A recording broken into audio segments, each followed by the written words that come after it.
Bienvenue dans cette vidéo. Nous allons voir ensemble des fonctionnalités de Scratch qui vous seront certainement utiles, voire même indispensables pour le devoir maison à faire sur Scratch avec les tables de multiplication.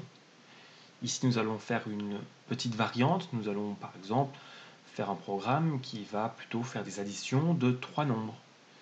L'ordinateur va choisir aléatoirement trois nombres et le lutin va demander à la personne de trouver le résultat. S'il réussit, il a bon, sinon il s'est trompé et on lui donne la réponse. Alors donc pour ça, la première chose à faire, c'est de choisir son propre arrière-plan. Vous êtes libre pour le devoir de choisir celui que vous souhaitez. Ensuite, on choisit son lutin, son personnage, donc je peux supprimer le sprite initial. Lorsque vous allez choisir votre sprite, vous pourrez choisir par exemple un lutin qui a plusieurs costumes.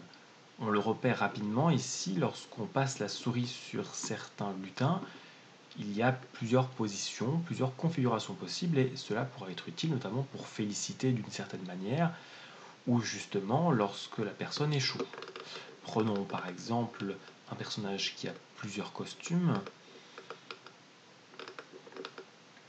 Prenons par exemple, là on voit que ce personnage a plusieurs costumes, donc il suffit de le sélectionner.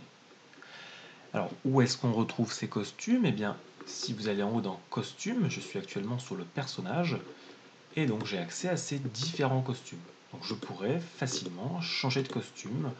Au début, on pourrait par exemple commencer avec ce costume. À la fin du jeu, on pourrait terminer avec celui-ci.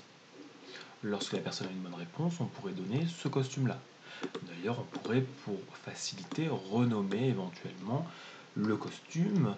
Ici, je vais l'appeler Bravo lorsque la personne réussit, et ici, je vais l'appeler par exemple Échec. Et ça, on peut l'appeler Début. C'est simplement pour me repérer, je peux choisir le nom des costumes. Il y a des costumes qu'on pourrait même supprimer si on ne s'en sert pas. Ensuite, on va maintenant programmer le début du programme. Alors cherchons quand est-ce que quand le drapeau vert est cliqué, donc cet événement, j'agrandis un petit peu. Nous allons déjà, par exemple, mettre le personnage avec le bon costume. On pourrait bien sûr changer manuellement, mais l'idée c'est que ça soit automatique lorsqu'on lance le programme.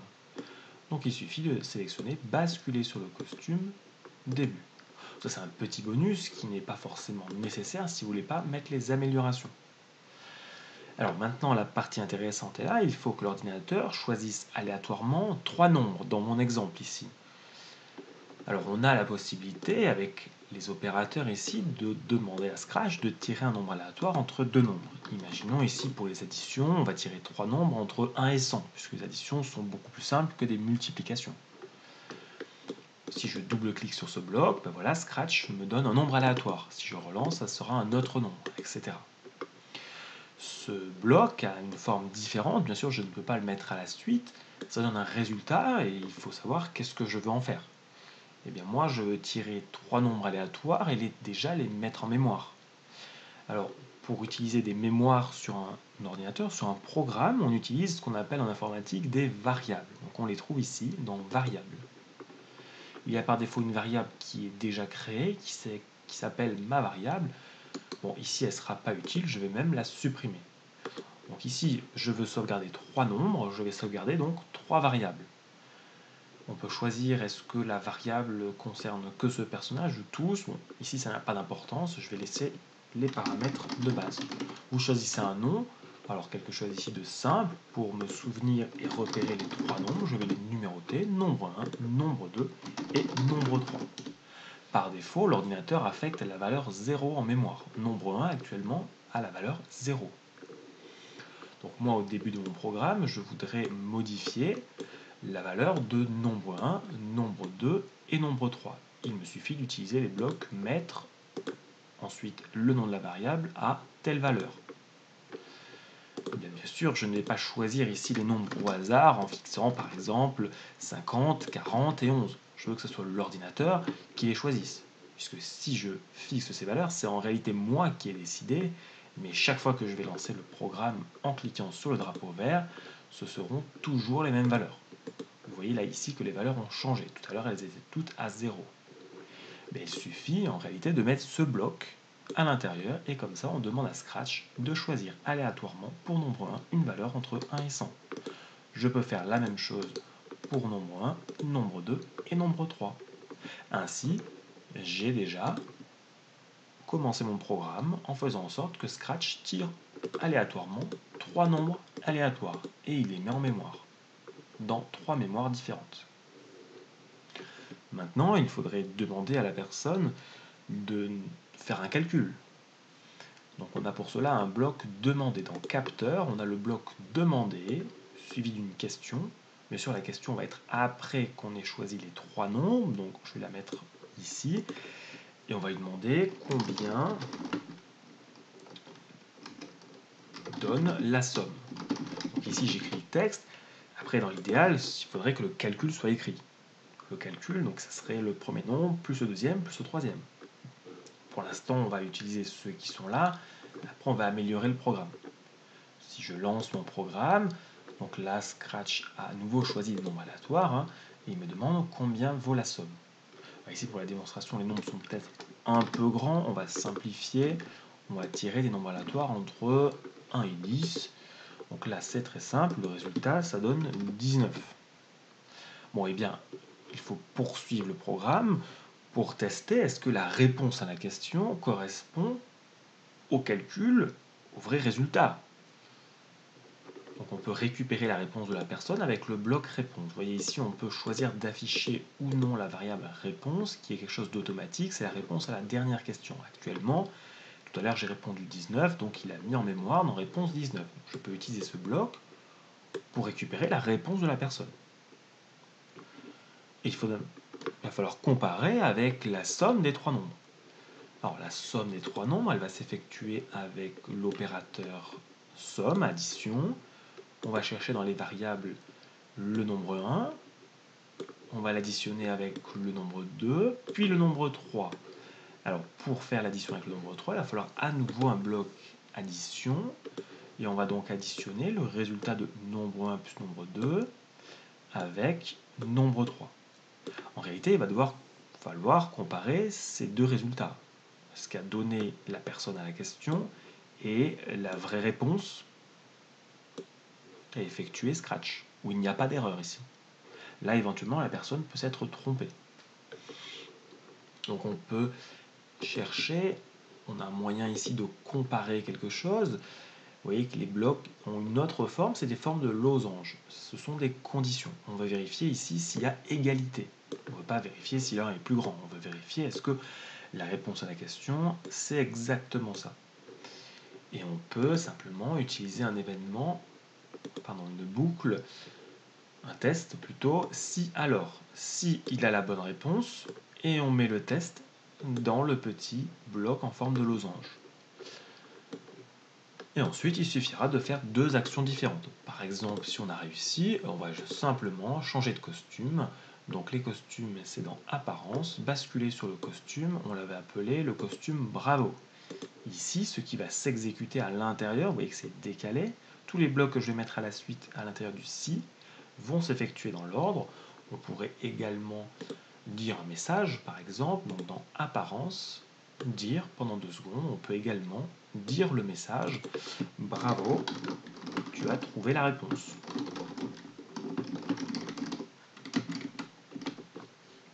On peut de la même manière adapter le code lorsque la personne se trompe. Donc dans le bloc sinon, on va donc mettre le costume échec et dire tu t'es trompé.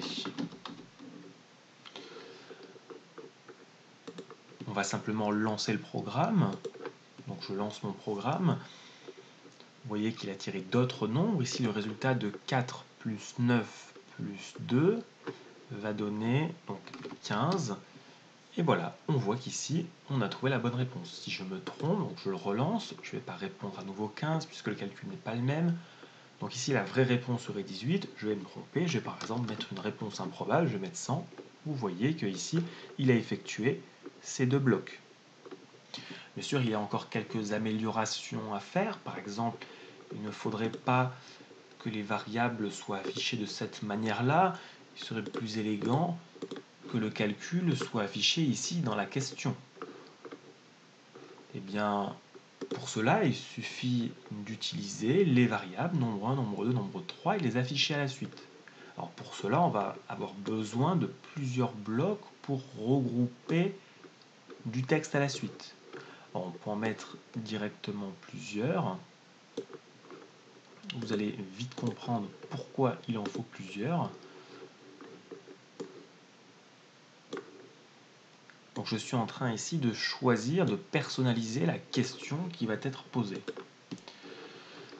Eh bien, dans ma question ici, je ne veux pas bien sûr ce message-là, mais je vais mettre nombre 1 suivi du plus, de nombre 2, d'un plus, de nombre 3. Pour cela, je vais dans variable, je cherche mon premier nombre que je ne connais pas, il est dans une variable, je ne peux pas le taper à la main, bien sûr, c'est l'ordinateur qui l'a choisi aléatoirement. Ensuite, je peux par exemple afficher un plus en l'entourant de deux espaces pour éviter que ça colle avec le nombre. Nombre 1 plus nombre 2 plus nombre 3. Donc là, Scratch, il va demander à poser une question et le message qui sera affiché pour la question, ce sera le résultat de tout ça. Donc il va mettre bout à bout le nombre 1 qu'il a choisi lui-même avec le texte plus, puis le nombre 2, puis plus, puis le nombre 3. Attention, ici, il ne faut pas utiliser le bloc addition directement, puisque si vous mettez le bloc addition, il va effectuer le calcul et afficher le résultat en réalité. Il faut utiliser le bloc regroupé pour regrouper du texte, le plus et du texte. Attention, ici, ce n'est pas du texte, c'est vraiment une opération en dessous, avec d'autres variables. Donc ici, si je lance mon programme, je vais agrandir la scène. Là, on a le bloc réponse, on va aussi le masquer, il n'est pas utile. C'est simplement lorsqu'on fait le développement, on peut afficher les variables, puis après l'idée c'est de les cacher et de choisir nous-mêmes de les afficher. Je peux lancer mon programme. Ici, le programme a déjà effectué tout ça. Il est à l'étape ici où il demande à la personne de saisir une réponse.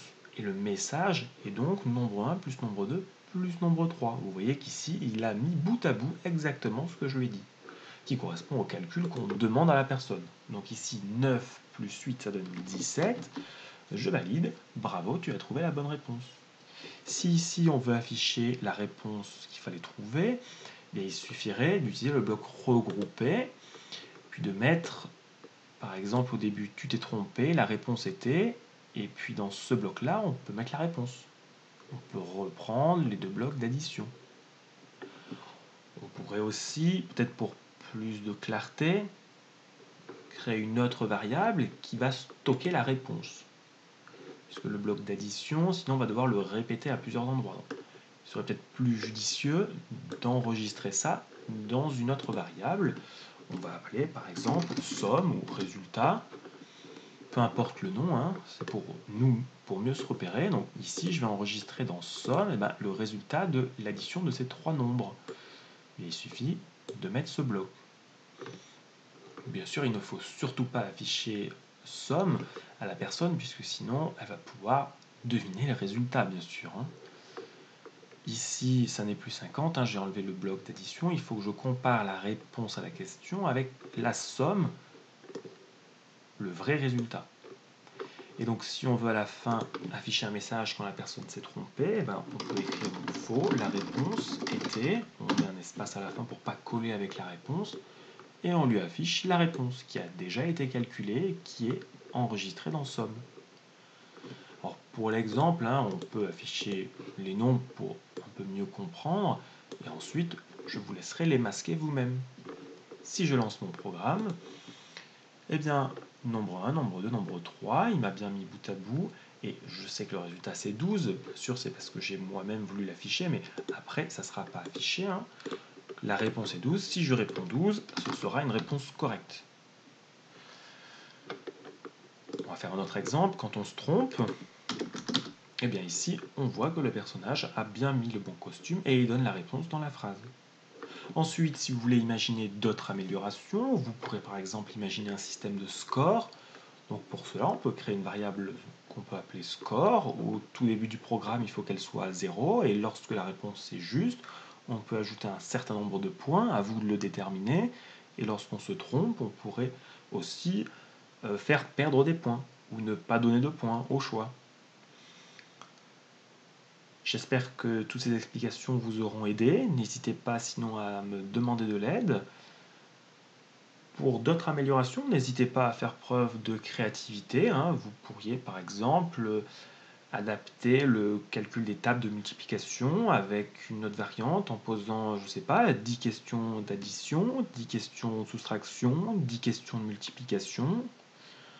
Ou une autre possibilité qui est qu'au tout début du programme, en fonction de là où vous cliquez ou des personnages, eh bien, il y en a un, ça sera l'addition, l'autre la soustraction, l'autre la multiplication et un dernier la division.